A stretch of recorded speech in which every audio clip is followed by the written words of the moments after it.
China's menacing nuclear-armed Humpback submarine surfaces near Taiwan as Xi ramps up nuke arsenal at blistering pace. Now, I've warned everybody about this for years, and of course now everybody is kind of catching up to what this community and what many of you have already known for a long time. That regardless of your political views, most people believe we are very close to a precipice. My personal beliefs, which are going to become louder and louder as we get closer to these events, is that we are literally extremely close to the actual hot start of a conflict. And I believe that there is going to be some sort of event that's going to kick off not only a World War III, but also a secondary event that will actually get the U.S. directly involved. This is why I believe a lot of the framework that is being put up right now is being put up. I believe that is why Europe is preparing their people. I believe that is why all of our adversaries and enemies are putting up dragon's teeth and tank barriers and palisades and barbed wire.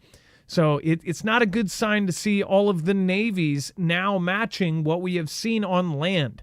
The navies of the world have all been deploying. We, of course, have been covering over the last 6 months all of the insane drills from Steadfast Defender to Baltic Operations 24 to everything in between on our side. And then, of course, all of the weird biblical named drills that Russia and China and all of them have been doing.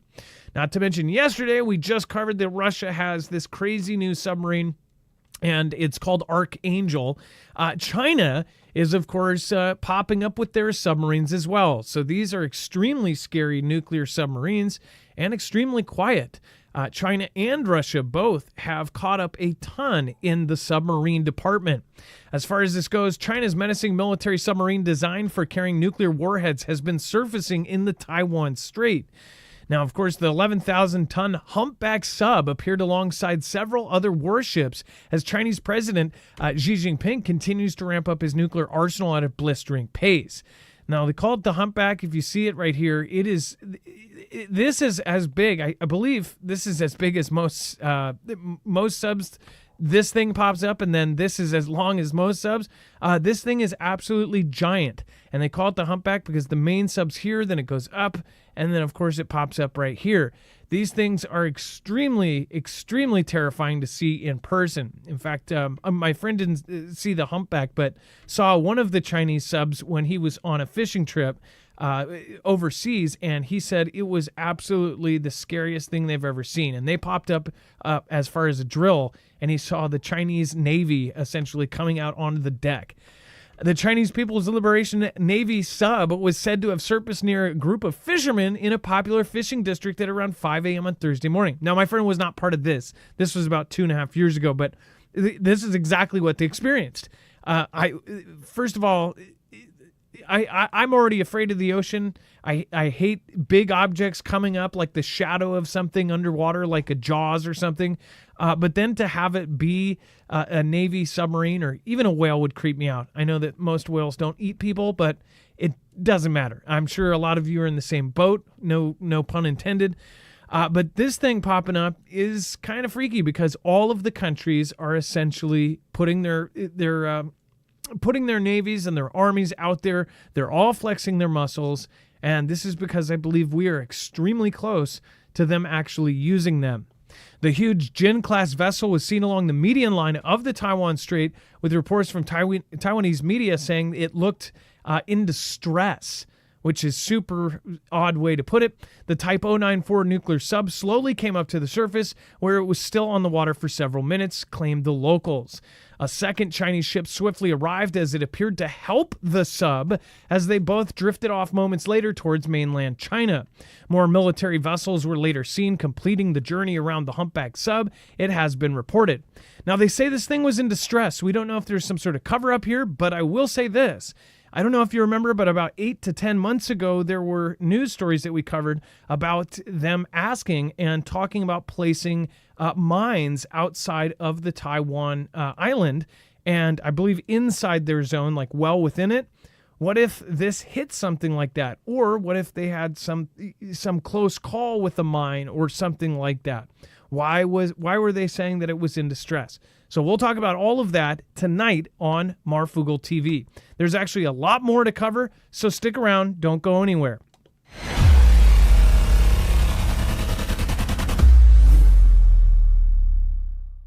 Nothing in this show should be considered legal, medical, or financial advice. The views of the callers can differ considerably and do not necessarily reflect my opinion, Dex's opinion, or anyone else who works with the show. You should always do your own research and consult with professionals. The internet is full of fake news, so please take everything with a grain of salt.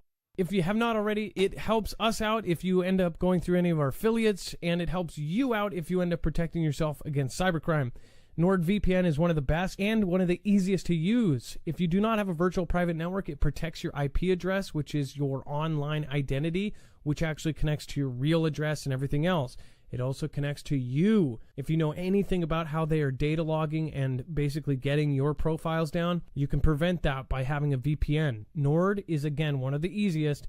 Download it. It's like an on switch and off switch. All you have to do. Go to marfooglenews.com/VPN. Not only will you get a giant discount on this, but you will also be helping us. I appreciate your support, and I appreciate everyone that goes through any of our affiliates. Can't say thank you enough.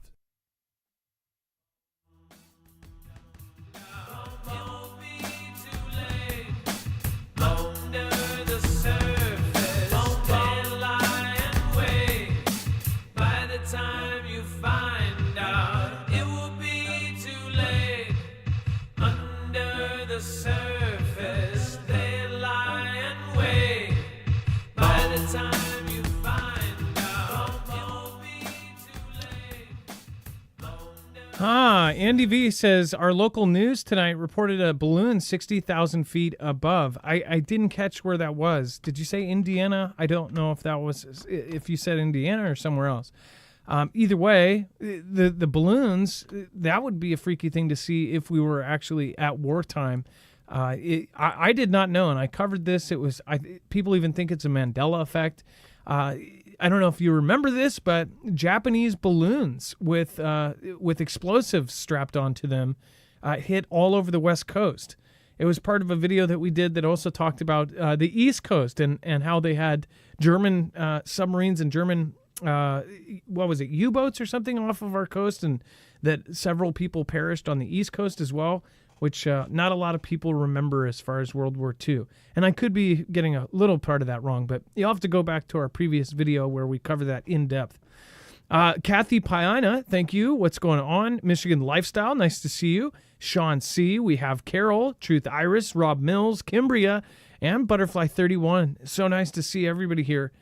Now, if you've been with me since the beginning, then you probably know, I've been talking about this for a very long time. A lot of you have been seeing this since forever, and now we're here. And I honestly think that right now people really need to, start getting their stuff really, really put together. Do an inventory of what you have and what you need to do in the case of an emergency. Whether that be a local, regional disaster, prepare for that first. And then, of course, after that, just try to have a general plan if something goes wrong. With all of the events that are all lining up, it really is unreal. It's like a fictional movie, how crazy things are getting right now. I do believe that there is some sort of plan for the next 5-6 months.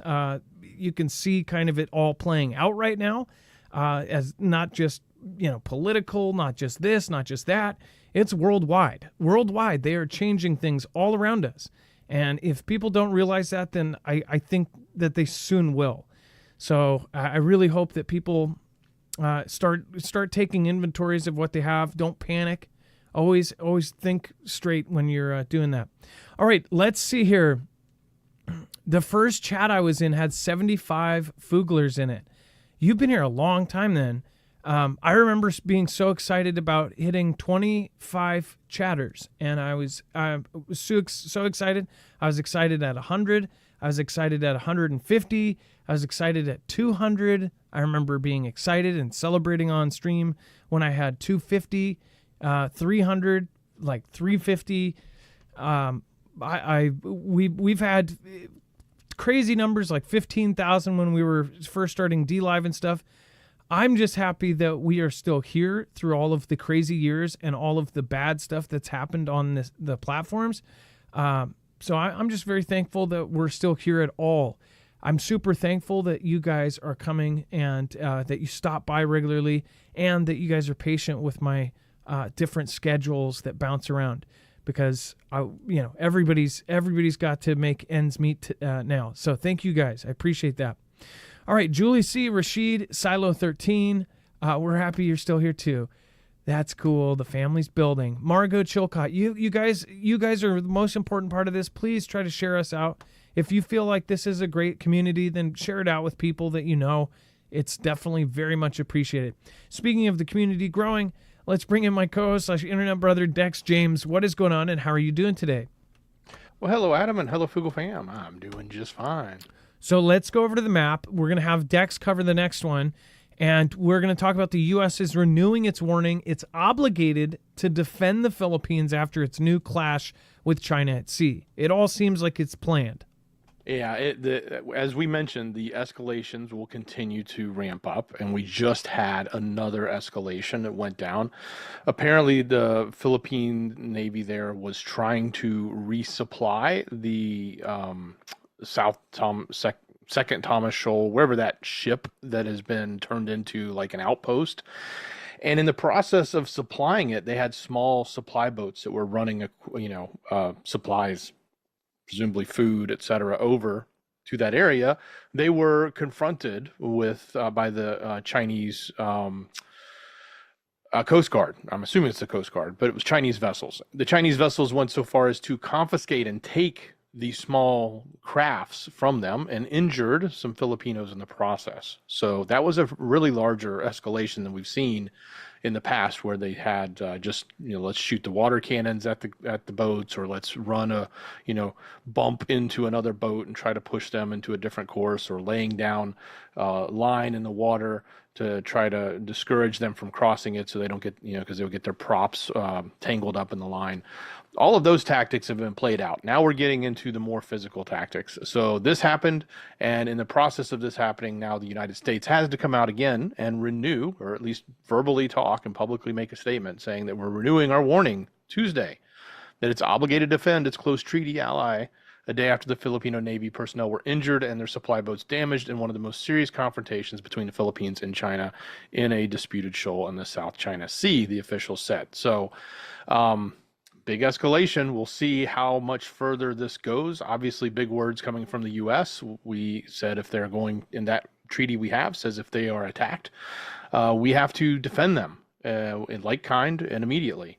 And then we won't stop until some form of resolution has been sought and agreed upon and peace comes back. So, yeah.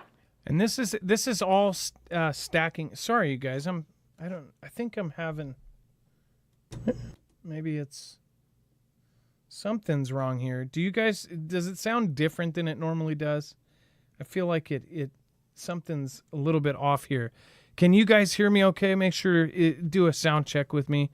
If it sounds fine, then let me know. If it sounds soft or too loud or not loud enough, let me know, okay? This is a stacking story. But what I mean by stacking story is that if you followed me, since we've had 75 people in the chat, then you know that these every single day there's 10 or 15 stories. Usually now it's anywhere from 10 to 20 stories that really matter, and we've been covering those every week for 5-6 years. If you look at all of the events that happened, it should be a timeline, and that's what I said the other day. It would be so cool. I wish we had the ability to make some sort of timeline, a visual timeline to show everything that has happened in the last 5 years, and you would see what a lot of us see. And by us, I mean a lot of you that have followed along with this every day, the people that read the newspaper every single day, or watch and follow the news very closely. I hear people grunt, oh yeah, if you read the MSM has a lot of patterns in it. When there's a story, so say there is an explosion down the street, there's going to be 10 MSMs that cover it, 10 MSMs that cover it differently, whatever else, but those MSMs cover that event. You may have seen that event with your own eyes. Once they cover it, you see how they write it, then you realize how they lied about it.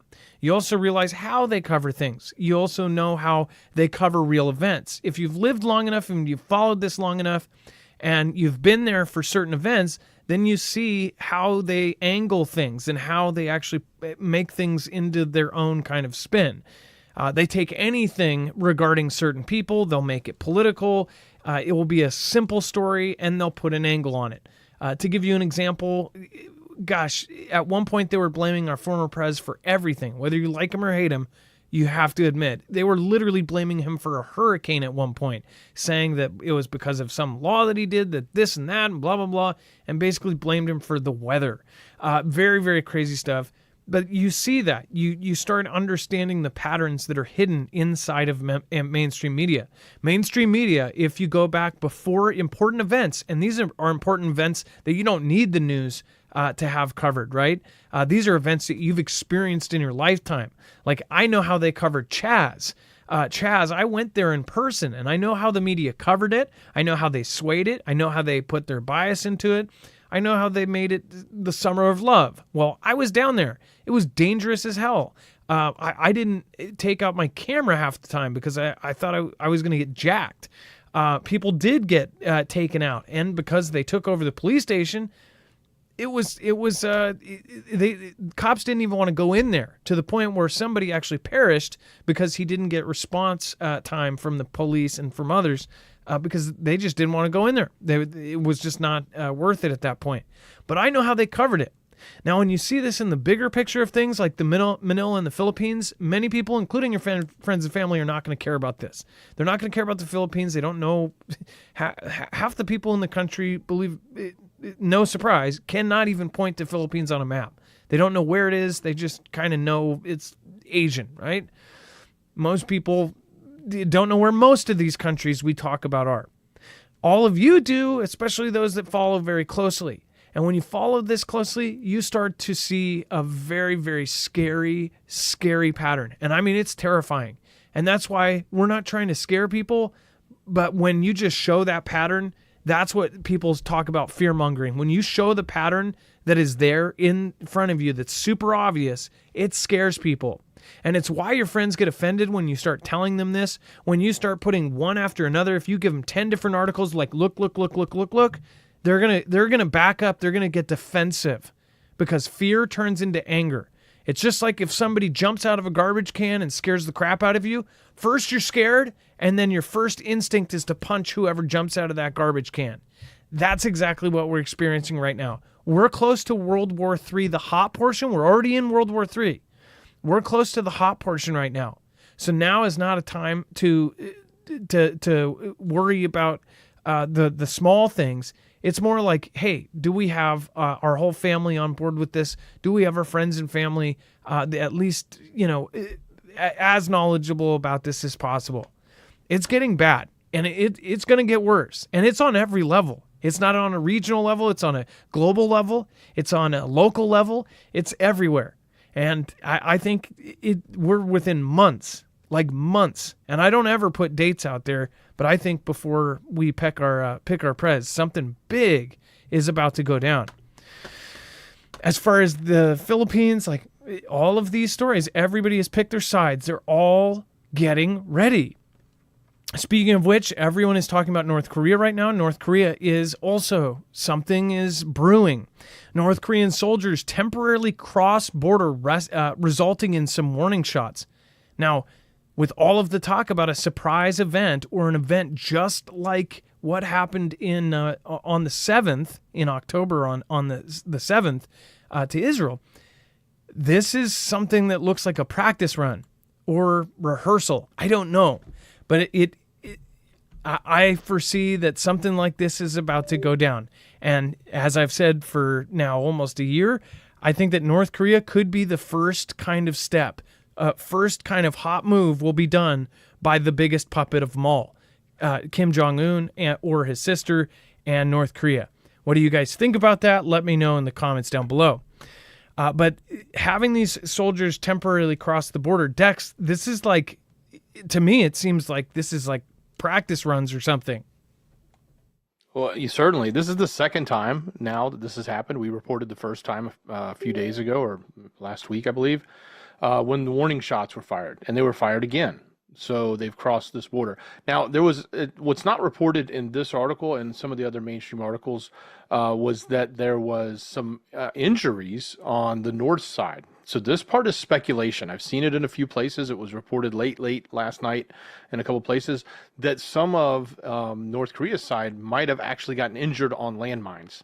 That area, that whole area that they're crossing into and moving around through, that DMZ, is loaded with landmines. So we don't know at that part if it's true. It's kind of hard to get information out of that side. So that's why I just say take that one with a big old grain of salt. We did see a couple places talk about it, but as far as the main messaging that's coming out, at least from the south side, which is what you're going to get in a lot of the articles that you'll see talking about it, is just specifically what the South did. They had to, again, for a second time, ward off what they're saying are incursions, and these are incursions coming into the DMZ, crossing the lines where they're not supposed to cross. And the presumption is, and it goes hand in hand with what we talked about last night, they were setting up anti-tank measures. They're setting up doing other things to the land there to get prepared for conflict. And when I say they, I'm talking about the North. The North Korea is doing this. They have been doing this activity for quite some time now in preparation for a straight-on conflict with the South. This is not a time of peace. This is not just a time of chest beating. They are doing things specifically to gear up for this conflict. Yeah, I think in the next couple of weeks, MSM is going to reflect what our community is talking about and what we're speaking about right now. North Korea, you're probably going to see, this is down to the crazy way I can see these patterns coming. And it doesn't need a crystal ball. It's just following this so often and seeing what they end up covering after we talk about it. In the next couple of weeks, I foresee that there's going to be articles talking about how op-eds on how North Korea is going to be the trigger of the weapon that fires off World War III. I can almost bet that there's going to be an op-ed that basically uses North Korea as the trigger or something in that kind of anagram right there, or not anagram, analogy, right? They're going to start talking about North Korea as the thing that will trigger everything else. I can see it right now. I can already see it. And I've known this for a long time. North Korea, I think, will be the first kind of big explosion that happens. And then it's going to follow. It could go Venezuela, or it could have a huge escalation in Iran, or a huge escalation in Russia. But I think it's definitely going to be North Korea first. And then it will domino into China taking Taiwan. And I don't think it will be too much time in between. Freaky part is, too, if you are following things and if you're just a little crazy, you might think that all of this would go down very soon. And it would be in such a way that, hey, everybody in this country is going to be like, we don't want to change prezes when all of this is going on. Dex, go ahead. And just a quick note, and you're talking about how things may go down. Remember Kushal Kumar, the Indian astrologer? That was today. He said it was going to start. So I think that may have come and gone in his prediction. He was the new Nostradamus. Oh, it's the 18th. They keep labeling. Yeah, they keep labeling these soothsayers Nostradamuses. But yeah, he was one of the many that we've talked about. Okay, and today, North Korean soldiers crossed and had, wait a second, that's kind of freaky. So in this event, did this happen today or yesterday? Because it would matter if they're saying that North Korean soldiers were injured. So say they took pot shots, and then on their side, they're basically talking about it right now as we speak, saying this means war. Like they actually took pot shots at our guys and they hit them. Maybe that was the intention, right? Maybe they did that on purpose. Put them in a likely scenario, constructing something on the border, and then putting them exactly where they thought they would do warning shots. Like just a few days ago, they took warning shots at them. Did they purposely say, hey, go back there and stand there for a while? I don't know. But it seems kind of crazy timing here. Not surprising timing, though. Thank you, by the way, Nevitz from Canada says, agree 100%, Adam and Dex. We need to buckle up. Petrodollar is dead. Philippines and Dutch pushing back against China and economies on the brink of collapse. Good times. Shaky emoji face here. Nevitz.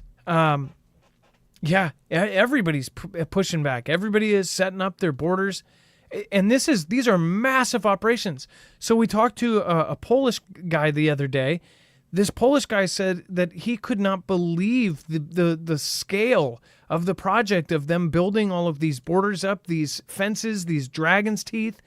He ended up going and driving down and seeing the dragon's teeth, and I believe he did a video for his Instagram.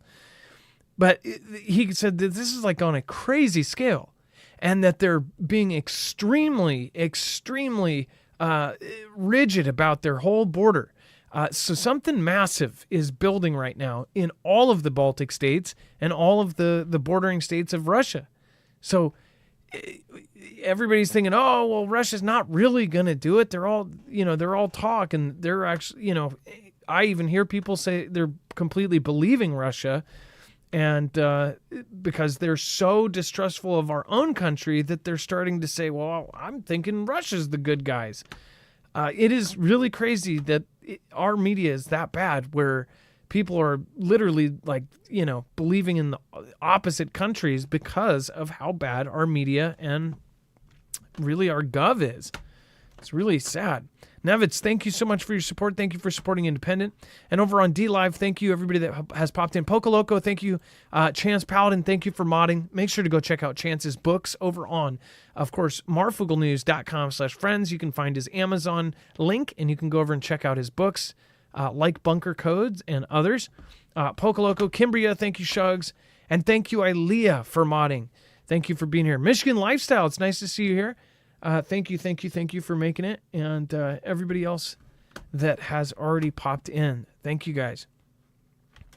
All right, and then let's see here. Before we move on, go check out EMP Shield if you haven't already. If you've worried about an EMP strike, which I believe is going to be the most probable way that anything would start out, if we were to be attacked here in the United States, or if there was any kind of response from any other country from something else, it would probably be a massive cyber attack, or it would be an EMP strike. An EMP strike could knock down our whole grid. So to prepare for against this, you can do something like an EMP shield. This is easily wired into your car, truck, motorcycles, boats, RVs, motorhomes, even your generators, gas or solar in the case of the Flex, and it can protect it against not only EMP, but a Carrington level event from the sun. Go to marfugglenews.com/EMP and make sure to use the code MARF. This is something that's only going to do you good if you have it before these events. Now, as far as an EMP strike, I hope that never happens. But with all of the countries that have been threatening against us, and with how all of this works, well, nobody really wants to nuke the U.S. first, because nobody really wants to be wiped off the map. But if you do a EMP strike, you can knock out all our power and possibly cause a year or a year and a half of no power with very little loss of life. That way, we're supposed to actually respond in kind, and it's not exactly, hey, knock out your power, and then we respond with nuke you off the planet Earth. So this is a very likely attack as far as that goes. If not, that's the other thing. Carrington level event will happen at some point. It is a matter of when, not if. So these don't help unless you have them. Go to marfugglenews.com/EMP and make sure to use the code MARF. You'll save $50 off per device, and you'll help our small channel. So thank you, but more so than anything, help us by sharing us out. Get us to somebody else that you think would value our show, somebody you believe that needs to be prepped, somebody with an open mind, hopefully. Because at this point, I think everybody needs to be really open, because everything is just absolutely nuts. Truth is stranger than fiction right now. And the Russian submarine that just left Cuba is falling apart, and with its soundproofing panels falling off. Propaganda or truth? Dex. Probably a little of both. So one of Russia's most advanced new submarines, which just left Cuba, is, quote, falling apart with damage on its hull, according to some analysts. The firm shared photos of the Kanzan in a post on Monday and pointed out that the soundproofing panels were falling off the front part of the submarine's hull. That would ruin its stealth capabilities, they said, making it very loud underwater and causing it to light up on sonar. They also pointed out and described it as a gaping hole at the sub's midsection. And while docked, Russian divers were seen around the sub, presumably trying to repair the tin tub, as they said in their quote. Also, though, military experts also told the reporter that these damages seen in the photos is actually common and won't necessarily affect the sub's operational capabilities. But they didn't say it wouldn't necessarily diminish its soundproofing. They didn't say that at all. They just said it wouldn't stop its operational capabilities. So I don't know, is this part of just general maintenance and stuff sort of breaks and they have to repair it from time to time? I mean, all ships go, they're sitting under salt water for a long time. Things corrode, things have to be repaired. I don't think there's many ships that look pristine, especially after they've been out on a long journey. When they come back and when they make a stop, there's always work that has to be done. So again, maybe a little bit of Ganda and probably a bit of truth, since there's a picture can tell 1,000 words, and these folks are looking at satellite images and other pictures, I guess, specifically of that were taken of the submarine at the time. Almost looks like shingles off a roof or something. I think they're talking about this, and this. I'm pretty sure, but if you're Navy and you know about this kind of stuff, maybe even right there. But I don't know. Is this part of the photo? Is that like burned into the film, or is that marks on it? Maybe a dolphin got randy. You never know. Band-Aids? Yeah. Band-Aids. Waterproof Band-Aids. By Banco. Thousands of NATO troops joined drills in the strategically sensitive Baltic Sea regions. Again, some 9,000 troops. We've covered all of the drills. If you don't, of course, follow any of this, and if you want to, then make sure to subscribe and keep up to date with our website. Some 9,000 troops from 20 NATO countries have been participating this month in military exercises in the Baltic Sea region, which has become strategically sensitive following Russia's invasion of Ukraine. Sweden, which had joined the drills in the past, took part in the ball tops exercises. Yeah, they called it ball tops. For the first time in June as a full NATO member after joining the Transatlantic Military Alliance earlier this year. The weeks of training include sea mine sweeps, submarine detection, landings, and medical response to mass casualty situations. Their goal is to enhance interoperability for the forces and highlight the Allied commitment to joint security, officials said. The exercises by Navy, Air Force, and ground troops are being held on the Baltic Sea, as well as in Sweden and its strategic island of Gotland, and in Lithuania, Poland, and Germany. They will run through Thursday and include some 50 Navy ships and 45 aircraft and helicopters. The drills are organized by NATO's Naval Striking and Support Forces and the U.S.'s Naval Sixth Fleet. Major gas pipelines run across the Baltic seabed from Russia to Norway to Germany, Poland, and other European nations, making it highly sensitive region since Russia invaded Ukraine in 2022. Here's a good quote. The dynamic challenges of the Baltic region demand a refined, precise, and efficient amphibious capability. And that is exactly what we conducted in Sweden today. The landing location was intentional. NATO's presence on Gotland Island is vital to protecting the security and stability of the Baltic Sea. So they're actually doing these amphibious drills, which I covered 4 or 5 years ago. I covered, you can go back to the shows where we covered how we thought it was not exactly strange, but very telling that they were doing these mass contracts for amphibious landing ships. And this was not only the U.S., but UK and Australia. They were all doing these massive orders for amphibious assault landing ships. Back then, they were also doing island hopping exercises. Now, when you fast forward to today, where, people think that this is years out. I don't. They've already been drilling this for years. They're doing drills, dropping off on islands, popping it, either taking over the island or setting up defenses.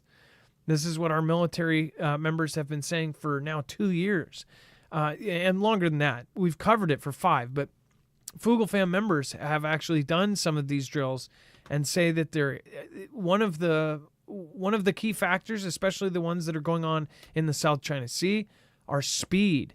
As far as I haven't talked to anybody that's actually directly served on any of the amphibious drop ships that are over in Europe drills, but the people that are in the South China island hopping drills, I've talked to a few of them, and they said one of their key things that they're doing is speed.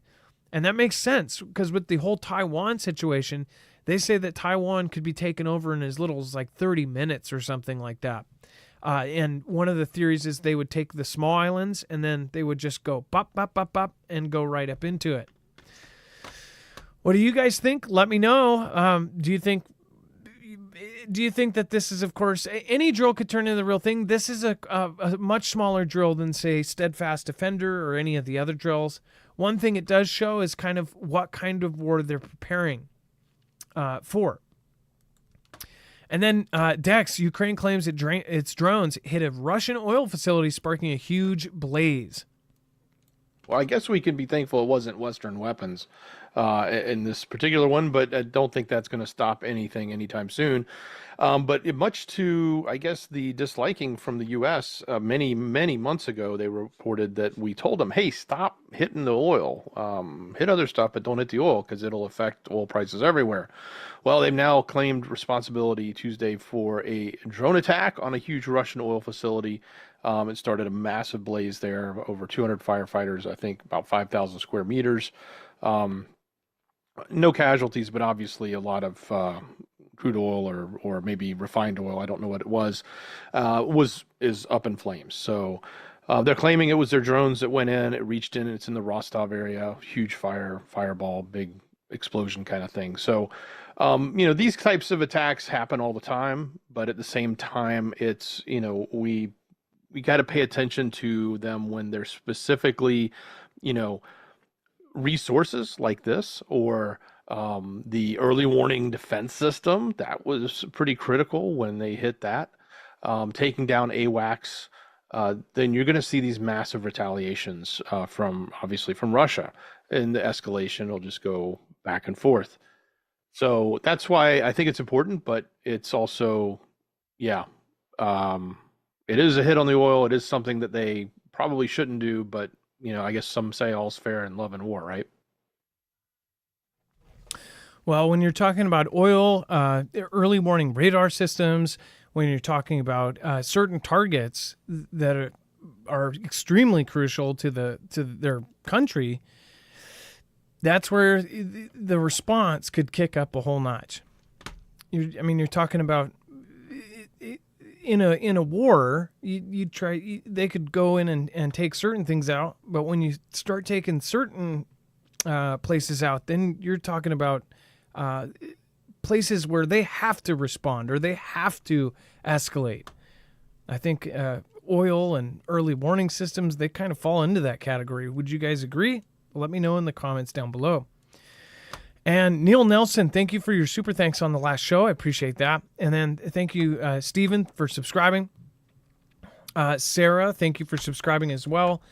We have Billingsley, thank you so much for subscribing as well, or resubscribing. Terry, thank you for subscribing. Ryan H., thank you for subscribing, and welcome to the Foogle fam. Eric559, thank you for subscribing. And Resist the Man, thank you for subscribing as well. Great name. All right. And then moving forward, we have China could soon have to choose between fueling the Ukraine conflict and its access to Europe's economy. So this is the setup already. Like, we could see this all playing out. It's happening just how we thought it was going to happen. As far as China goes, China's been trying to stay like, the peacemaker or somewhat neutral. But I don't think that's going to work for too much longer. NATO Secretary Jens Stoltenberg this week warned that China faces a stark choice if it continues to back Russia's Ukraine invasion. Publicly, President Xi has tried to create the impression that he's taking a backseat in the conflict to avoid sanctions and keep the trade flowing. But in reality is that China's fueling the largest armed conflict in Europe since World War II. Now, just rewind on that one part. If this is true, and this is what we've thought for a long time, so just say Jens Stoltenberg is telling the truth. I know that people don't want to believe anything any of these people say anymore, but what if they are saying the truth? Let's go down that hypothetical route. In the reality that China is fueling the largest armed conflict in Europe since World War II. So if Ukraine is fighting Russia, and Russia has a very formidable force, but just hypothetically say that China is to Russia as Ukraine is to the U.S. is to Ukraine. So U.S. is supporting Ukraine. This sounds crazy, but are we in a proxy war with China? Like, it's a major power, but it's almost like we could almost call this a proxy war with China because of how much is moving between China, North Korea, and then into Russia. Dex, go ahead. Yeah, I don't even think it's hypothetical at all. I think it's real because when you look at it, the sanctions should have stopped Russia from having a flow of money. And they continue to have a flow of money, mostly with China. Who did that? China did it. China said, no problem. The rest of the world won't trade with you, but we will. Give us your oil. Give us whatever you need. We'll give you the money you need to keep your war chest going. So to as much of the extent that the U.S. is pumping funds into UKR, China is pumping funds into Russia. So you're absolutely right. I don't think it's hypothetical at all. I think we are looking, it's almost ironic. You're looking at Russia be the stooge of Xi. That's what I'm saying. It's a major power. And that's why nobody sees it as it. Remember when it was Ukraine against this and it was a debate whether the U.S. was truly, any kind of part of this. And we look at now today's war are almost all proxy wars because the countries have gotten so big and so powerful that at certain points, if they go to war with each other, they know where it's going to lead. It's going to get to the certain point where it's just a stalemate because it's either a stalemate or they take each other out because it's mutually assured destruction. As far as to see that Russia is at this place when we said, well, it's not really a proxy, it's kind of a proxy. Normally a proxy conflict is where, that's exactly what it would be. China's supporting Russia, Russia's fighting Ukraine, and the U.S. is supporting Ukraine. That would be a proxy between China and the U.S. And that's what's happening. Everybody said, and they were absolutely sure of themselves. I know somebody who is a financial expert and actually works with some of the super rich people of Seattle, Boeing retirees and this kind of thing. They said that Russia's going to be done. When they saw the sanctions that were put in, he said mathematically they should go broke. Just like Dex just said, they weren't mathematically broke. In fact, even when all of the corporations and everybody pulled their products off of Russia's shelves, guess what they did? They went to China. When they're saying no limits partners, that's because there are no limits to this partnership. China's going to keep backing up Russia until this thing is over. U.S. is going to keep backing up Ukraine because there's resources. I bet you that there's lithium.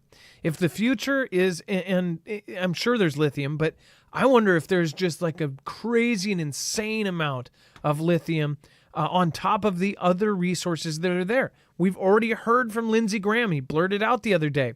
He says there's $10 to $12 trillion worth of minerals there that they said we don't want Russia to get their hands on.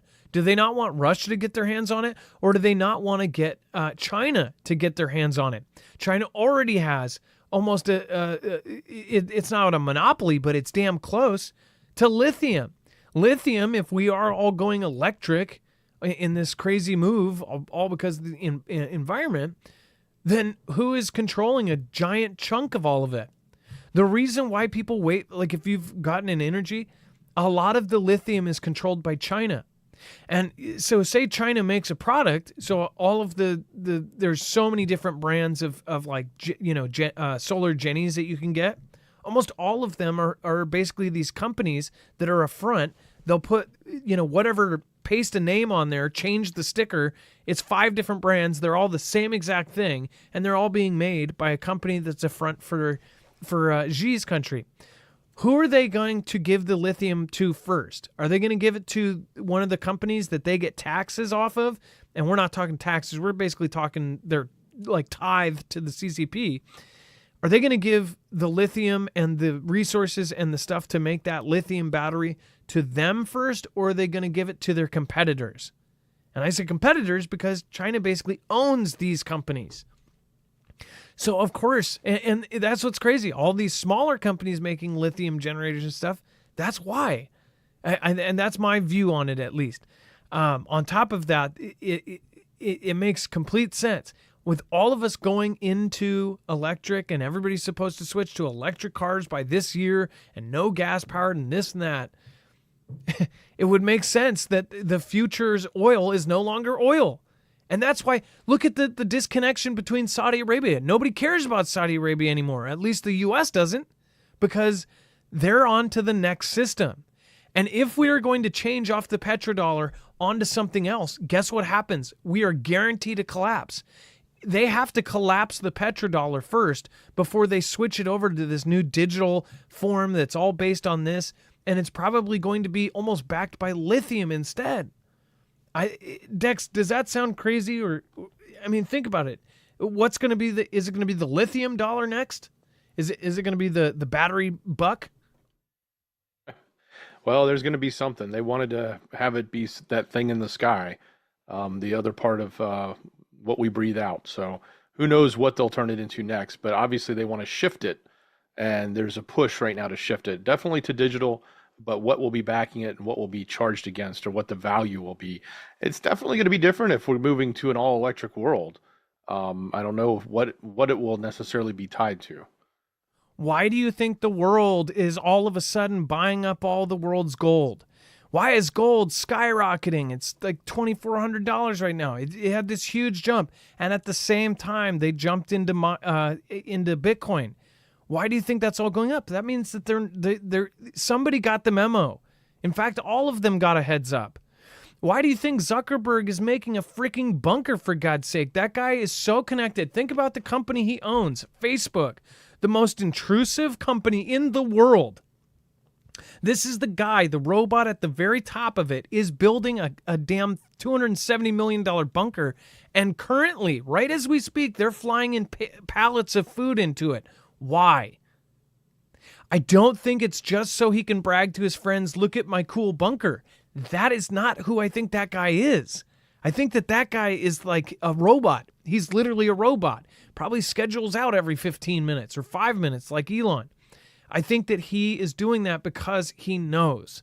He is doing that because he knows. Facebook is the most intrusive, it was the original spy program. I mean, most people believe that it was at one time LifeLog, which basically got shut down the day before Facebook started. But it's like, if he's the one who's building a bunker, that should tell you something. If Sam Altman is doing the same thing and prepping and saying, hey, you need to do this. If Elon Musk, if all the richest, most in tune, most security clearanced people in the world, and you know that Zuckerberg is too, because he owned a program that they were directly working the government with. If Jack Dorsey, if all of these people are saying that hyperinflation is coming soon and all this, then it's coming. I'm telling you, it's simple. It's right there to see. All of the signs are there, and you don't have to. It's not like a stop sign. This is like blinking lights. This is like the Beetlejuice sign blinking and with arrows. That's why preppers are prepping right now. And you say, well, why isn't everybody paying attention? Why does nobody care? What do you mean? There's propaganda. There's all sorts of distractions. And when people say distractions, over the last 10 years, have you not noticed that everybody now has been trained to go, oh, that's just a distraction. That's a distraction. You almost have to be have faith in your own beliefs and your own gut. Because I had a problem with this too. Like having faith in, say you think something, but then somebody else like, oh, that's a good theory too. But you just have to keep going back to what's super obvious. And you know, not what they're saying. They're saying it's the opposite. They're saying it's not the truth. But when you look at the framework, don't look at the actual event. It's right there in front of us. Just watch. It's exactly what it is. I think it's so simple. I think that's, KISS. Keep it simple, stupid. I think that we give these people too much credit. Their plans are super visible. I mean, they put it right on their freaking meeting agendas. It's happening. They're changing over. You can't change off of an oil dollar, a petrodollar, to this new system without destroying the old one first. It does not work. Build back better. Like, it's in the freaking open. You don't build back without destroying it first. All right, and then U.S., Canada, Japan, and Philippines conduct exercises in the South China Sea. More drills, more deployments. Fugel family member, you guys know, you've seen it in chat. Folks are saying that there's a ton of people now deploying to the South China Sea again. We had a ton of deployments to Europe. Most recently, everybody was going to Europe. Now, a lot of people are getting deployed to South China Sea. These are all public, too. And a lot of these drills, it's like, it's getting big. Now, Dex, do you want to talk about what U.S., Canada, and Japan are doing with the Philippines and what they're doing over there? So they're conducting a 2-day joint maritime exercise in the exclusive economic zone for Manila. They're in the South China Sea. They announced this on Monday. What was interesting is we just had this conflict go down on Monday. So it almost makes you wonder, like, what would have happened had this joint exercise been going on in the same area at the same time?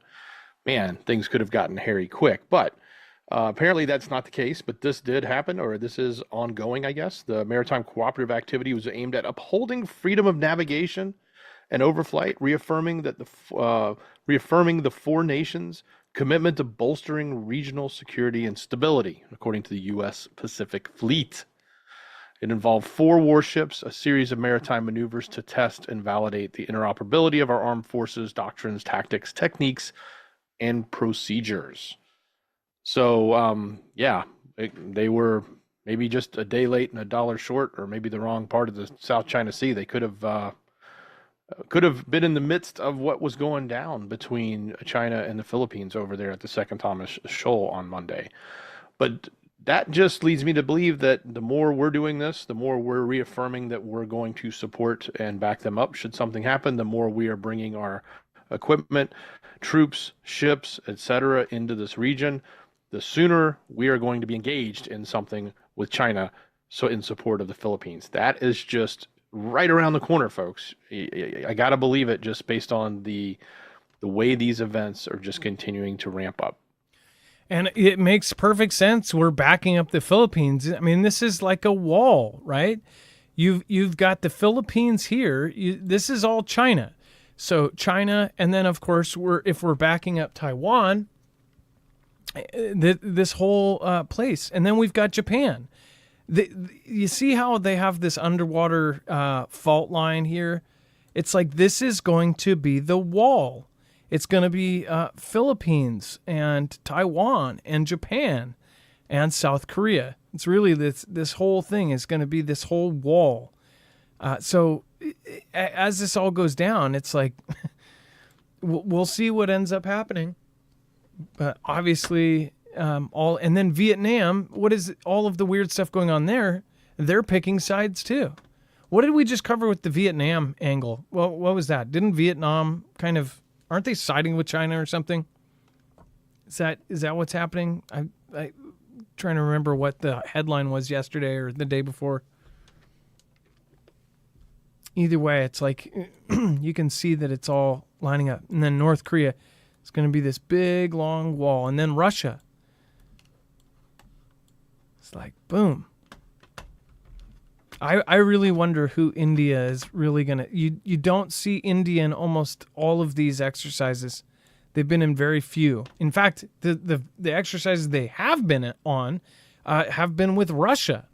So, not a great sign considering the size of their army and the size of their population and their draftable young men there.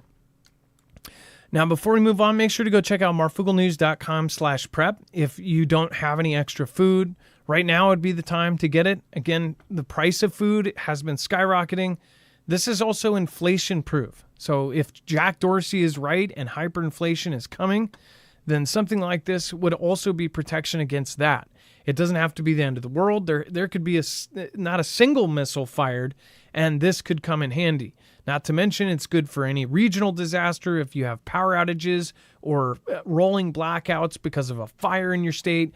This is a really good thing to have. It's freeze-dried, so it will last anywhere from 20 to 25 plus years. So it's, again, going to last you a very, very long time. This is going to be good and edible until into the 2050s. That's incredible. As far as if you can imagine where the price of food will be in the 2050s, if we're even still eating food, if we're not eating locust bricks or something, then it's definitely a good thing to have. In fact, if you want to eat this instead of locust bricks in 2042, the year they're supposed to have the locust brick revolution or something, then yeah, it's definitely a good thing to get now. The price of not only food has gone up, but freeze-dried food and the whole process around it, especially due to, as far as the chip shortages and all of that, the actual machines that make these, even on the commercial level, have gone up. So the actual process to make freeze-dried food has gone up in price. It has quadrupled in the last 4 or 5 years since CV started. So if you want to pay today's prices and have it for 25 years, then you don't have to pay tomorrow or the day after that or the year after that or the year, and 20 years from now, you'll have basically locked in today's price. So go to marfugglenews.com/prep. Again, it has everything you need. I would definitely go with something like anywhere from a month to 3 months. That's where you get the best deals if you go bulk. All right, and massive discount with that link because it's automatically going to give you the discount, and it's going to help us as well. It's going to give us a commission. That way we can keep reinforcing the growth of our channel. So thank you guys for helping us. We appreciate it. And then the U.S. military is alarmingly slow at delivering new weapons, making it tougher to keep its edge against top threats watchdog finds. So this is, I don't get this. So Dex, me and you have talked about this too. Where is this program where they can deliver stuff in 30 minutes to anywhere in the world? It seems crazy that this is still an issue, or is it an issue on purpose? Do you want to go over that? Well, delivering things to anywhere in the world, that's a pretty far out futuristic ideal system they would love to have. They've talked about it, but this watchdog is just literally talking about building any new weapon systems. We are very slow at it. And, you can look at some of the obvious things that we've been behind, like hypersonics, at least getting them into production. Certainly many people will say, oh, we've got this and we've got that. And sure, in, R&D and maybe even 20 years ago in R&D, we had all sorts of great capabilities, but in production, as in sitting on the ships ready to launch, that stuff hasn't actually happened. So, things like that, where some of our adversaries seem to be moving at a much greater speed. So the Department of Defense continues to struggle quickly to deliver new technologies, the watchdog argued. Significant national security threats are continuing to emerge and evolve, but the DoD remains alarmingly slow in delivering new and innovative weapon system capabilities. This is coming from a Government Accountability Office. Though the Pentagon plans on investing trillions of dollars into weapons development and acquisition, the GAO says the delivery of these new technologies is not happening quick enough. The U.S. Navy is a prime example of the challenges the military is currently facing. Most of the Sea Service's biggest shipbuilding projects are delayed by years, putting new weaponry way behind schedule at a time when rival China is rapidly expanding and improving its Navy. The Department of Defense introduced reforms in 2020 related to acquisition policies in hopes of speeding up the lengthy, overwhelming bureaucratic acquisition process. However, slow linear development approaches persist, according to the report. The GAO said that the concerning delays within the Department of Defense are linked to issues related to the department's workforce, modernization efforts, and security. Well, security is an important thing. I don't think we want to go slow, but I don't think we want to give up security to go fast either, in my opinion. One thing the GAO noted that the majority of the acquisition programs did not regularly report its scheduling of important cybersecurity evaluations to be completed at the proper phases, blah, blah, blah. So, again, honing in on that security component. But Did you I think catch it's that? clear. Yeah. That what we've talked about with how they're trying to open up the classification system and all of that, because they want to be able to they're basically for the space program. Yes, they're worried Yes. about things getting out to the enemies. So, but they're saying that that's keeping us so slow because they don't want the enemies to be able to hack the blueprints for it. So they've got all these things that are in the works, or they have all these cool things. But if they cut through the bureaucratic red tape, then anybody can go grab them. Like somebody could hack it in the process, or if they send the orders over, somebody's going to end up, giving that information out or something, or it will get hacked. But what's weird to me is that they're taking actions to do that. So, but in a way, very, very soon here, China or somebody else that is actively trying to steal all of our IP and all of our stuff, they're going to be able to. This is the problem, and I bet you the solution is that whole thing that we've covered before, where they're trying to get it to where they cut all the red tape and they open it up to everybody, and they change the classification system so they can create and produce faster. Well, do you think China opened up all the red tape or cut away all the bureaucratic tape? Do you think that Russia did that too to build their hypersonics? Might explain why everybody has them. It could, but I mean, some of the stuff, I just think, you look at our processes. I mean, like even some of the things we spend money on, like the ridiculous procurement systems that we have, and I can only imagine why it would take an extra many years to build a ship than they originally thought, just because it probably took forever to order the toilet seat to go in the heads of all those units. So $20,000 toilet seat. Exactly. And they might be, we're 1 week away from finishing. But somebody just got fired, and we have to find somebody that meets the right requirements. We have actually 7 candidates in the lobby, but none of them are the right requirements. In fact, we're going to have to pull out of a pool off of LinkedIn somebody that's currently looks like they're at a bar. They're passed out in the corner. We're going to grab them and put them in charge of, we're going to make them the CPO. Okay, that sounds like it works. If you get it, you get it. If you get it, you get it. Alarming discovery of Iran nuclear activity could upend U.S. assessment of weapons capability.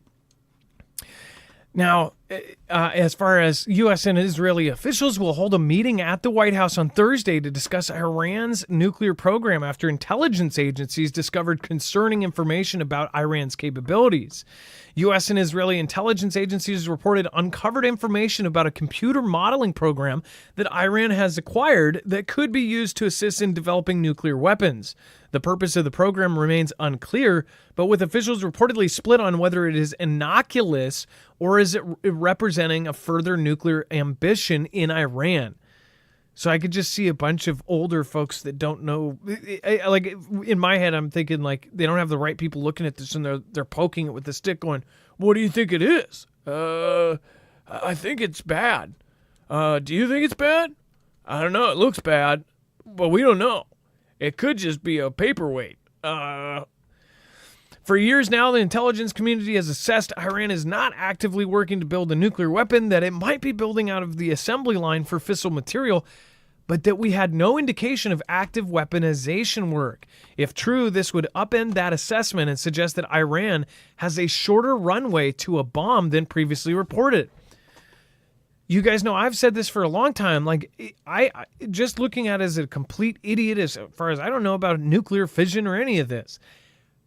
But it seems like they're constantly talking about how they could make a bomb, how they will make a bomb. At some point, in 5 years, they'll do it, or they have enough to make 3 of them. On Tuesday, they'll be able to make at least 7.5 nuclear bombs. Do they have the ability? They have the ability. They're going to do it. This might help them do it. It just seems ridiculous at this point. Dex, go ahead. I almost feel this notion like we've been down this playbook before in the Gulf War. Like they pull out the infamous, images and say, "Look, we found the WMDs and they're here. Now we have to go take care of it. Look, we found the computer program that proves they have it. We've got this big meeting we got to have Thursday with the intelligence community of Israel coming in to meet with the White House and talk. And there's going to be, potentially be something that comes out of it. Like this may be nothing and it may just go away, but I almost have this feeling they might come out and say, look, here it is. It's the big thing. And you don't really know what it is because it's a computer program. But it's the smoking bang bang that proves we have to now go in and attack them just like we did everybody else with some sort of excuse." Yep, you remember? Oh, there's weapons of mass destruction. We're absolutely sure about it. Go into those 8 warehouses and do it very slowly. Do it over 8 months. Do like kind of a big circle. And make sure to have like big sirens and flashing lights on your truck when you go in there. Yeah. Oh, well, it's because of the sirens and the flashing lights. They must have moved the WMDs. It's probably in the back of an ice cream shop. Go check the ice cream shop. Oh, it's not in the back of the ice cream shop? It's probably down at the local school. Go check the local... Oh, it's not in the local school? There's just school... Okay. Well, then let's go check over at the warehouse. Oh, it's not in the warehouse. Check the goose farm. Oh, it's not there? You just found some wild geese? Oh, dang. Here's the other angle, though, Dex. What if that program is actually... What if they found something that's like an attack? T-Man, our former president, said that they were planning something that made 2001 look like chicken feed. Now, maybe he was being misled by all of these people that surround the president. They knew that he was not a politician when he went into office. Did you guys watch over the 4 years and think, gosh, how does he keep picking these people that just he ends up having to lay off later on? Everybody was like a traitor to him. Like everybody ended up within 3 months or so ended up throwing him under the bus. It was like, how did he do this? How did he put all the wrong people in to where he was basically believing him on a handshake and he thought, oh, a handshake, that means they're promising. But in politics, they handshake and they go, I got his DNA. Take a swab of his DNA. Now we're going to clone him. It's like, as far as this goes, it's like so many of the things that he did, they backed him up. So I wonder about his statement about that. Like, were they tricking him? But then I also think about if they are still planning this, that's why they took out Soleimani. They said that because Soleimani, this general in Iran, was planning on doing a massive attack on the U.S. that made everything look like nothing. At the same time, they took out Soleimani, his second-hand man. They did simultaneous strikes. One of the gentlemen, his second right-hand man, his king to the ace, he survived. So that plan, I'm assuming, just moved on to him. That means there's still some plan out there. That means that they have this huge plan to attack the United States. Do you think it died with Soleimani? I don't. If that is real and he wasn't just being tricked, then if that plan is true, what if this program that they found is something that would wipe out everything in the United States cyber? Like they did a cyber attack that just cleaned out our banks or something, wiped out everything like in the show Mr. Robot. What do you guys think? Let me know what your opinion on this is, but they're already talking about weapons of mass destruction. Kind of spooky, but history does repeat itself. By the way, let's do a quick roll call. Let's go over to the chat. Thank you, Hot Pocket. What is happening? Angelo Perfelli, Angelo Wings. Angel Wings, we got Terry Berry, Last Days. Yep, Last Days pointed out something really, really crazy there. They did that drill that, oh man, it's like a cyber CV. J-Pass, Andy V, Trinity. Okay, we're doing it. Trinity, red or blue pill, hi-yo, Kermit the Frog here. Make sure to put, I guess, a Trinity in the chat. Yeah. For one of our most awesome mods. Her, Ilea, Rip Curl, Chance, Jammer, all of the crew that's here. Thank you so much. Appreciate you guys. Kim O'Donnell, thank you for being here. Ryan Alter. Ryan Alter says, I'm a modern man from OH Oh, we've got, I'm not reading your name. That's horrible. But I'll just say sloppy. Cameron, Warner, W, Danish girl. Canada is cooked, says NGM. Yeah, and I'm sorry, you guys are, it seems like you're going faster than us here. Seeking Truth, JPass, RM from Eugene, nice to see you. Lincoln, Nebraska, Amanda, nice to see you. Bring some Nebraskans in. Everybody I've ever met from Nebraska has been super cool. Dr. Sean Berry, street preacher being arrested in Florida. You would think that would be the last place they'd be arrested. Poca Loco, James Opie. We've got Domenico Lavara and so many more. Thank you so much, Aura from East Ohio. We've got New York. We have Kansas. Thank you guys. Texas Strong. Karen Voller. Thank you guys. All right, and let's move along to the next one. We've got, of course, the emergency system goes dark for several hours across all of Massachusetts. So what happened, Dex? Their 911 system went down? Yeah, it went down. And not only that, we even heard from Fugel fan members that are nearby, and they were getting messages. And then another message was even sent out from Maine saying, hey, that message you got earlier wasn't us. That was Massachusetts. We're still up. Everything's fine in our state. But I guess everybody's so close together that sometimes these messaging systems can overlap. They don't necessarily just follow state boundaries really well. But nonetheless, the emergency system across all of Massachusetts was later restored after being down for several hours, which made it impossible for anyone to reach emergency services through the call numbers. Massachusetts State Police announced at around 3:45 p.m. that the system had been restored and the public could resume calling. It was unclear how many communities were affected by the outage, but for the most part, it was statewide, at least as what we were heard.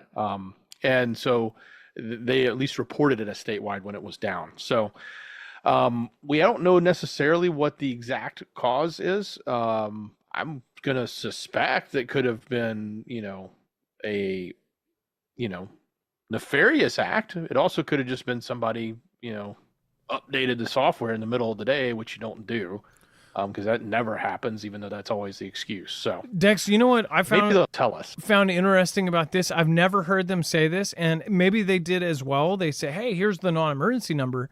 Did they have that go down too? I'm wondering. But listen to this. This is insane. The police commissioner, the top of the top, above the chief, the commissioner, says, quote, in addition, if you're having any issues that are medical related or EMS or fire related, so if your house is on fire, you need to look up one of the red boxes that's usually on the side of the freeway or something. Look up one of these call boxes. It says you can go and pull your local call box. That's the red light boxes that fire departments have on local street corners, and also to get medical attention that way. I always think in Washington, we have them on the freeways. It's at some of the mile markers, they have them. But I've never seen one at a street corner. So maybe that's just a Massachusetts thing. Maybe we have them, but maybe I didn't know about this. Maybe they are the yellow boxes. I feel like they're yellow box, and I don't know. Maybe they do.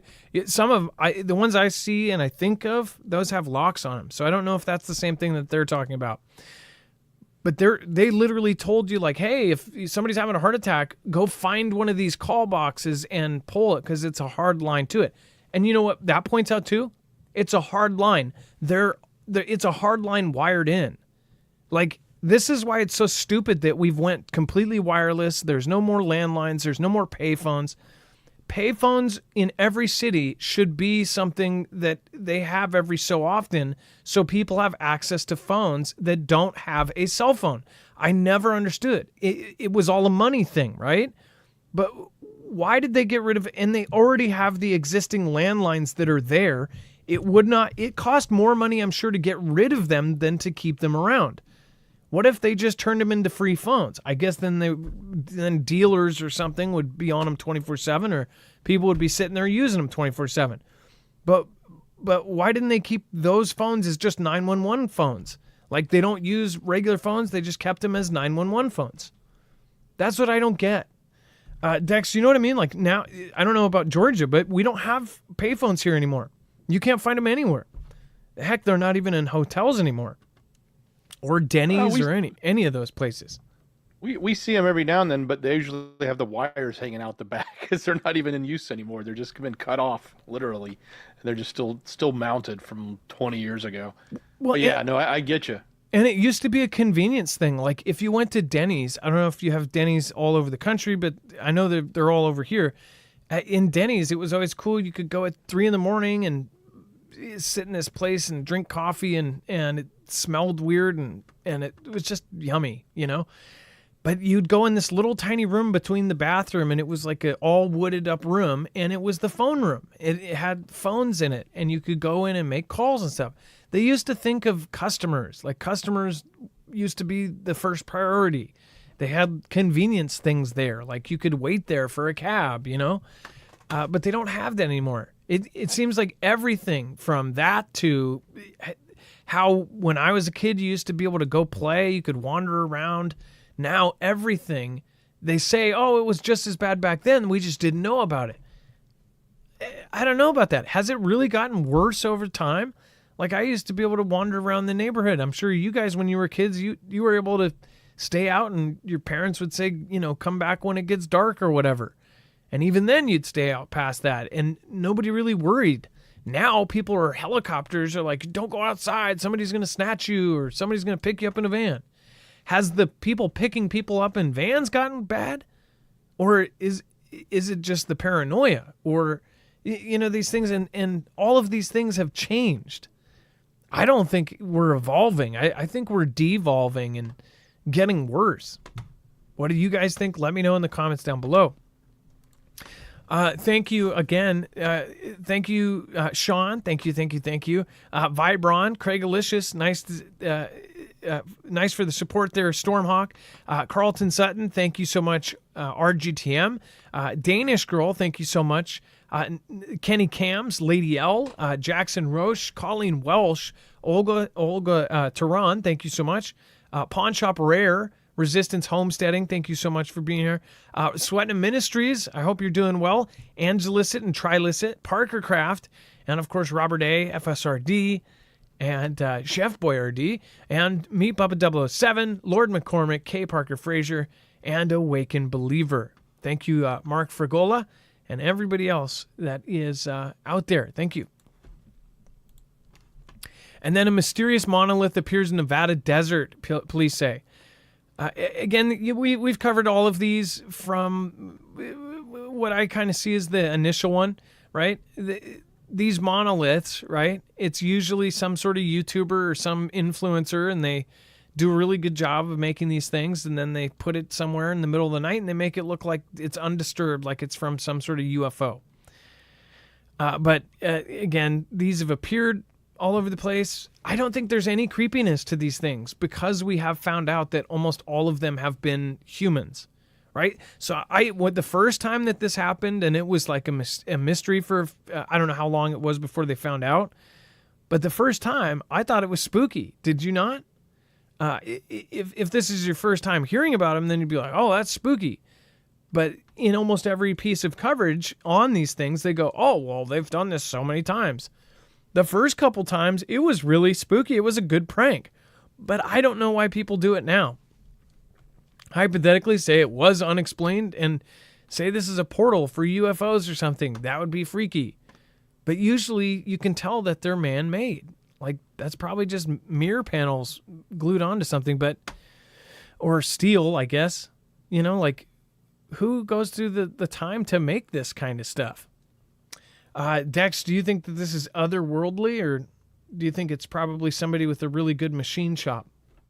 Yeah, it's probably just somebody messing around. I mean, because like we said, we've covered them in Wales, we've covered them in Utah, Romania, Colorado, California. I know we recently covered the Wales one. That was not too long ago.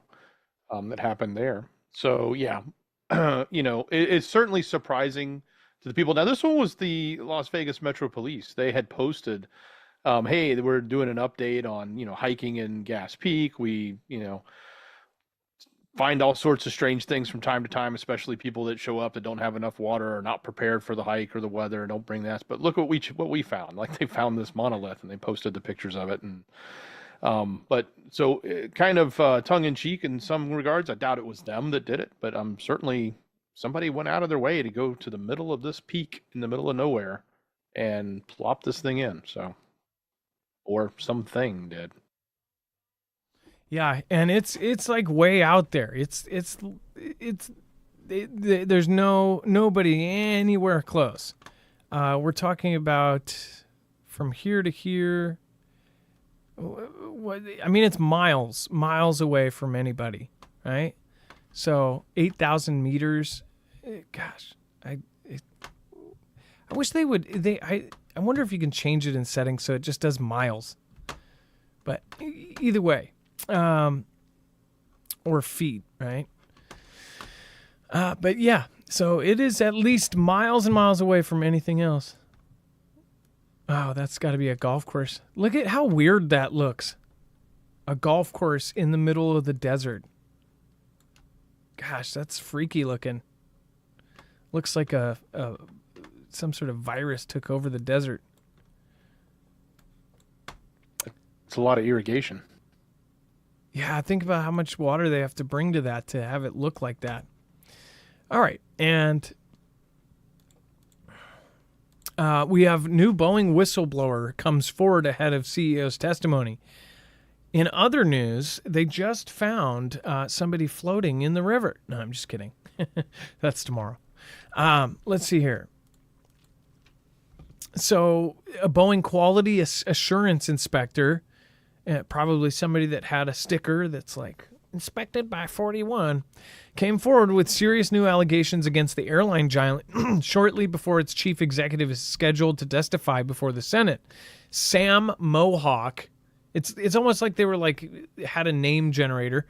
Has Sam Mohawk, has accused Boeing of systematically mishandling and losing hundreds of damaged or defective parts at its plant in Washington, likely leading to their improper and dangerous installation on 737 MAX airplanes. Okay, where are these coming from? Why is it so bad? Like, there's multiple plants, there's multiple places putting it together.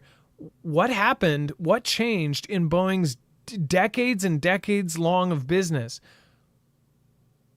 What all of a sudden changed that they're just such a horrible company? They've never had issues like this before. They've never had doors falling off their planes. This looks to me like corporate sabotage. It looks like something is going on. And we've talked about the theory that maybe they're purposely destroying it so the stocks plummet and it gets down super cheap. Then the rich and the ones in the know buy it and then turn around tomorrow and the government gives it the largest contract in the world and its stock shoots up and they all make millions and millions of dollars. I don't know. But it's really, really crazy that Boeing has the worst reputation right now when, again, if you live in Washington like Sam Mohawk here, then you know that it's always had a good reputation. It's always been something that if you say Boeing, it's synonymous with, hey, my family worked there. Almost everybody in Washington knew somebody that worked at Boeing. I guarantee you, everybody that lives in Washington, in somehow, some relation, has worked with somebody or has a coworker or somebody or family member or a dad or uncle or a cousin that worked for Boeing. So I don't understand why this is all of a sudden just the worst company in the world. It doesn't make sense to me. I think something is off. And the coverage around it is almost forced. It's just like so much. People really, if you really break it down, people care more about like, you know, I don't know what's on TV now, but like, you know, Survivor. So, that's dating how last time I watched regular TV, but you guys get what I mean. They're about the new reality show or this or that or TLC or something like that. They don't care about Boeing's building quality, but people do care, especially if they travel, right? So it's like the only thing this does is make people scared to fly and hurt Boeing and hurt their planes. So why is it so prevalent? Dex, go ahead. Well, yeah, I kind of wonder how much of this is actually going to be going on in any large, massively large corporation. And I only say that because let's just shift away from Boeing and take a look at, say, Toyota and the rest of the Japanese automakers who all got in trouble recently for falsifying information around, I don't know if it was NHTS, highway safety standards, or some other thing, but there was something that they did and they had to admit to it. Like, yeah, we kind of were fudging the numbers there and we shouldn't have done that. And they came clean on it. And it's sort of the same thing. Like there's corners getting cut, and it probably does happen a lot. But at some point, you got to pay the piper. At some point, something's going to happen. And whether you get caught, or in the case of Boeing, you have this almost tragic, or tragic in many cases, events that go on, whether it be the Maxes crashing, or the doors popping off, or the landing gear going down, that everybody says, well, let's put a spotlight on you. And now you get the spotlight, and all of the, the dark corners and crevices where you've been, where all these big companies tend to potentially not always follow the rules, are coming to light. And you got like this whistleblower here saying, look, I was told to hide this from the FAA. That's what his claim is. It's a pretty big claim. He said, I was told to take these parts, make sure the FAA didn't know about them, hide them. And then when they came back in, we made sure they were out, and they were either disposed of or out and not away, so they could never know of the evidence or see any of it. I mean, that's a huge claim to make, especially against the FAA. I mean, this is not good at all for Boeing. So, and again, it's this whistleblower's claim. We're not saying it's true. We're not saying it's false, just what's being reported. But nonetheless, it's interesting when you look at some of these other companies and how things like this can happen to them when the light kind of shines on them. But I think there's not just one light. There's like a whole boatload of huge lights being shown at Boeing right now. And that's the real question, is like, why? Is it just because of the planes, or is there something more nefarious going on, which I think is what you're getting at, Adam, too? Yeah, it's not a good look at all. What do you guys think? Let me know in the comments down below. I'd love to hear some of you replay watchers. If you live in Washington, I mean, isn't it not true? Like it's always had a good reputation. Everybody, I mean, if you worked at Boeing, if somebody said they worked at Boeing, if you're in Washington, you'd go, oh, so you got a good job. Like it was one of the good jobs.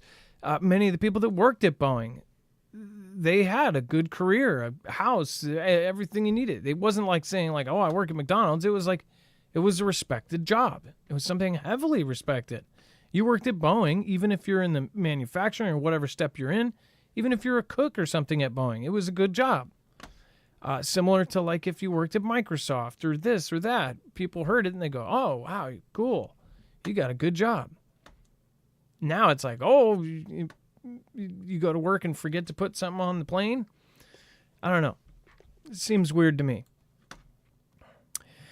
Before we move on, again, make sure to go check out Jase Medical. Again, this is a really easy service that anybody can use. You can, again, go over to marfooglenews.com/Jase, and you can find out more there. But again, Jase is a company that you can have a quick telehealth appointment with a board-certified doctor and immediately get yourself some emergency antibiotics. They have the Jase case, which is an awesome kit, which has all of these great antibiotics that you can have on the side and keep, again, to have antibiotics on hand for any kind of little thing. It won't be so handy right now if you can go to the doctor, and if you have something wrong, you can go to urgent care. But imagine if you couldn't. And that's what all of us preppers have imagined a million times over. So say there's power outages, your city's down, the grid's down, there's a major disaster, heck of fires blocking the other half of the city, you can't go to a doctor. That's when this kicks in.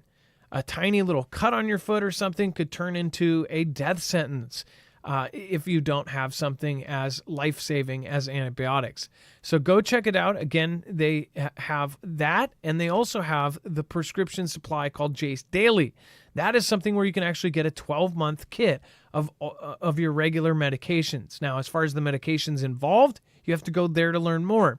But there's a lot of them that you can actually get a year extra, and then believe what it is they send you every month, and you can actually rotate that in to your current prescription. So you'll always have a year of extra prescription. That way, if the lights turn off tomorrow for the next 365 days, you've got your medications covered. That's a really important thing. And if you're not thinking about yourself, maybe think about somebody in your family, maybe somebody you do caregiving for. Do they have a backup medicine? Is it extremely crucial to them and their survival? Then think about that as well. It's a very, very simple thing to do. Just go over to marfooglenews.com/Jase and make sure to use the code MARF. Not only will you help us, but you will also get a discount as well. You can also add things on like albuterol. A very, very, people don't think of these things when they're prepping, but it is definitely, it's in the top 5 things that you should be thinking about. All right, and then as far as what is happening right now in the world, right now, we've got navies all around the world completely and utterly active. We have culture conflicts going on right now. We have a division we have never seen before, which is being driven. I believe it is being driven by social media and algorithms, and it's almost like a self-serving circle that's just going to keep getting stronger and stronger because it is what people are eating up and gobbling up. The algorithms are showing you this guy of this certain background punching this guy of some certain background. And they just keep showing you the same kinds of clips. Young punching old, this punching that, right punching left. And it could be a physical punch, an actual video of somebody punching, or in other ways of name calling, of this, of that, of shooting, of slicing. Doesn't matter what it is. They are pointing it out to you 24/7 of this person being ghetto, that person being horrible, of this person being a honky, of this person doing this. It's happening on purpose. And I believe this is a small part of a huge, huge thing. And it's going on regionally in every place in the world. And then it's all adding up globally. And that's where you get into all of this stuff that's going on right now. As far as the Marfoogle family, we have a lot of military and active. We have a lot more active than we did even a year ago. So I'm very thankful for you guys that are active and you're serving your country right now. We even have some folks that are serving for the Canadian military and a couple of folks that are serving for the UK military. So I'm very happy to have you guys here. But what they are saying is that there are deployments all over the place. And now there's a lot going on at the South China Sea. At the same time, we have tons of drills going off, not only in the Atlantic with Russia and all of this happening over the last week, but also in the South China Sea and in the Baltic states in the Baltic Operations 24. All of this is happening at the same time. So keep your head on a swivel. There is a ton going on right now, and we're looking at a start of a hot war. That is my opinion, and I won't change it. Again, I'm open-minded, and if it got changed forcefully by like literally finding out something that blew my mind, but I think after following this long enough, you can see the pattern, you can see what's going on. I'm open to your opinion as well. Leave it down in the comments below, and make sure to also go check out our other channel, Marfoogle News. Dex, thank you so much for your service today. I appreciate you. Much love. Great job, brother. Thank your mods by going over to marfooglenews.com/friends. And then, of course, if you want to join us for the shoutro, you can just stay in the chat and you'll be ported over. That's where I say thank you to the people that matter most. You, make sure to go check out marfooglenews.com/friends. And if you want to check out our other channel, then make sure to do so right here. If you're watching the replay, click there. Thank you guys. Be safe, be prepared, and Marf out. It is now time for the shoutro. It's not an outro. It's not a shout out. It's a shoutro.